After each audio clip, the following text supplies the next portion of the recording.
విప్లవ వీరులు భగత్ సింగ్, రాజ్గురు, సుఖ్దేవ్ 94వ వర్ధంతిని పురస్కరించుకుని భారత ప్రజాతంత్ర యువజన సమైక్య కడప జిల్లా బద్వేలు పట్టణ కమిటీ ఆధ్వర్యంలో స్థానిక ఆర్టీసీ బస్టాండ్ ఆవరణం నందు మొక్కలు నాటే కార్యక్రమాన్ని చేపట్టారు.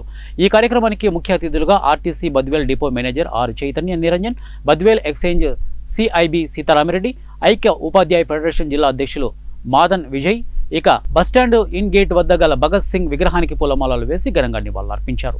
ఈ సందర్భంగా వారు సంయుక్తంగా మాట్లాడుతూ బ్రిటిష్ సామ్రాజ్యవాదుల నుండి మాతృభూమి విముక్తి కోసం ఎందరో వీరులు తమ ప్రాణాలను తృణప్రాయంగా అర్పించారని, వారిలో అగ్రగణ్యులు కామ్రేడ్ భగత్ సింగ్, రాజ్గురు, సుఖ్దేవులను 1931 మార్చి 23న బ్రిటిష్ సామ్రాజ్యవాదులు వీరి ముగ్గురిని క్రూరంగా ఉరితీశారని అన్నారు.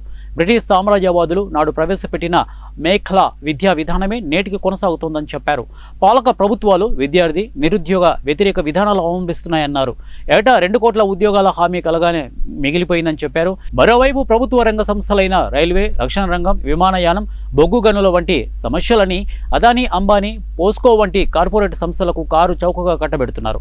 మాతృదేశ విముక్తి కోసం అసువులు బాసిన భగత్ సింగ్, రాజ్గురు, సుఖ్దేవుల త్యాగాల స్ఫూర్తితో విద్యార్థి యువతరం దేశంలో, రాష్ట్రంలో కేంద్ర రాష్ట్ర ప్రభుత్వాలు అవలంబిస్తున్న విద్యార్థి నిరుద్యోగ విధానాలకు వ్యతిరేకంగా ఉన్నత విద్య పరిరక్షణ కొరకు యూజీసీ ముసాయిదా డ్రాఫ్ట్ సవరణను వ్యతిరేకంగా ట్రంప్ అహంకార పూరిత విధానాలను విద్యార్థులు యువత తిప్పికొట్టాలని డివైఎఫ్ఐ నాయకత్వం సమాజ సేవలో భాగస్వామ్యం అయి పలు సేవా కార్యక్రమాలు చేయడం అభినందనీయమని, రానున్న కాలంలో ఇలాంటి మరెన్నో సేవా కార్యక్రమాలను చేపట్టాలని పిలుపునిచ్చారు. కృతజ్ఞతలండి.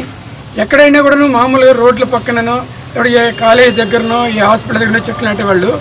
నా సర్వీసులో మొట్టమొదటిసారిగా ఆర్టీసీ బస్టాండ్లో మొక్కలు నాటే కార్యక్రమాన్ని స్టార్ట్ చేసిన డివిఎఫ్ఐ గారికి నా కృతజ్ఞతాభినందనలండి.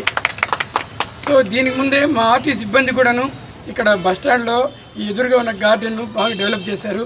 అలాగే గ్యారేజ్లో కూడాను మా ఆర్టీసీ సిబ్బంది మొక్కలు నాటే కార్యక్రమం స్టార్ట్ చేశారు.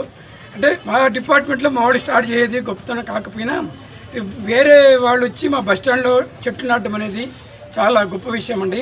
సో దీనికి నేను మరీ కృతజ్ఞత తెలుపుతున్నాను. ఈ చెట్లు నాటేది భాగంగా మన ఆనరబుల్ చీఫ్ మినిస్టర్ గారి యొక్క ఆయన యొక్క ధ్యేయం మన పవన్ కళ్యాణ్ గారు కూడా చెట్లు నాటమని మనకు స్లోగన్స్ ఇచ్చారు. దానిలో భాగంగా డివిఎఫ్ఐ వారు స్పందించి ఆర్టీసీ బస్టాండ్లో చెట్లు నాటుతున్నారు.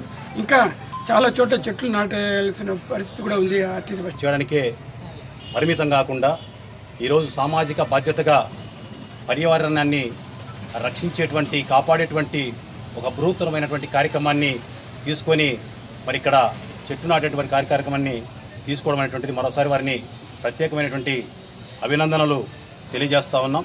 మరి ఇలాంటి ఎన్నో కార్యక్రమాలను డివైఎఫ్ఐ చేపట్టాలని చెప్పి ఈ సందర్భంగా తెలియజేస్తూ ఆహ్వానించిన డివైఎఫ్ఐ సభ్యులకు నా కృతజ్ఞతలు.